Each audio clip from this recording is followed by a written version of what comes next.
a book about the things wrong in kids' sports and how to fix them. Kids' sports have long been a staple of childhood, providing opportunities for physical activity, teamwork, and personal growth.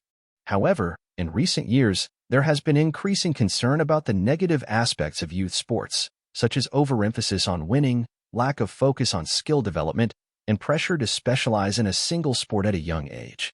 In his new book, The Dark Side of Kids' Sports: How to Fix What's Wrong, author and youth sports coach Mark Johnson delves into the various issues plaguing youth sports and offers practical solutions for parents, coaches, and organizations to create a more positive and healthy environment for young athletes. One of the main problems Johnson addresses in his book is the pressure to win at all costs. He argues that the emphasis on winning can lead to a toxic and overly competitive atmosphere, where the focus shifts away from the joy of playing and towards a win-at-all-costs mentality. Johnson suggests that parents and coaches need to reframe their mindset and focus on the process of skill development and personal growth, rather than solely on the outcome of the game. Another issue Johnson tackles is the trend of early specialization in a single sport. Many parents and coaches push young athletes to specialize in one sport from a very young age, believing that it will give them a competitive edge. However, Johnson argues that this can lead to burnout, overuse injuries, and limited overall athletic development.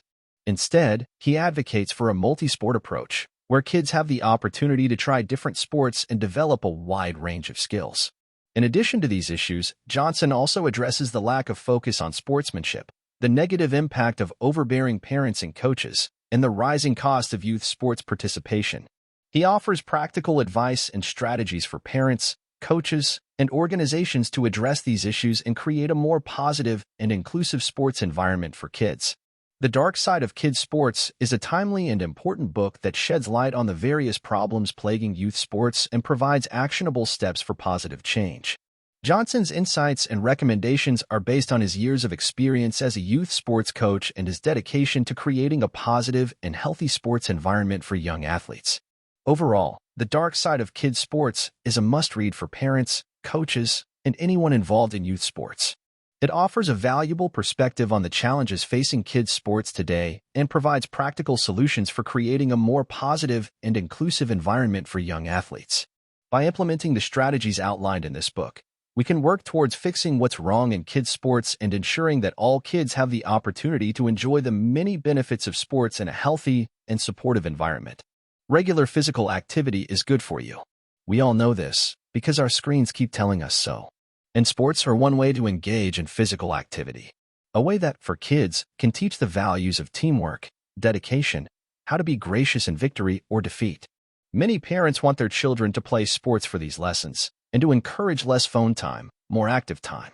But something's gone wrong with youth sports. Most kids who take up team sports quit them by their teens. The competition is more intense than ever, as for many kids and parents, are the financial and time investments. The result of these pressures is that, often, youth sports are hurting kids more than helping them. And Linda Flanagan wants to explain how this happened. Flanagan, a longtime kids running coach, is the author of Take Back the Game, a recent book subtitled How Money and Mania Are Ruining Kids' Sports and Why It Matters. That subtitle is a handful to type, but the book itself is very approachable. And the subtitle does sum up much of what Flanagan has to say, without revealing the plot twist that might turn off some potential readers. That basically, what's harming kids is their overzealous parents.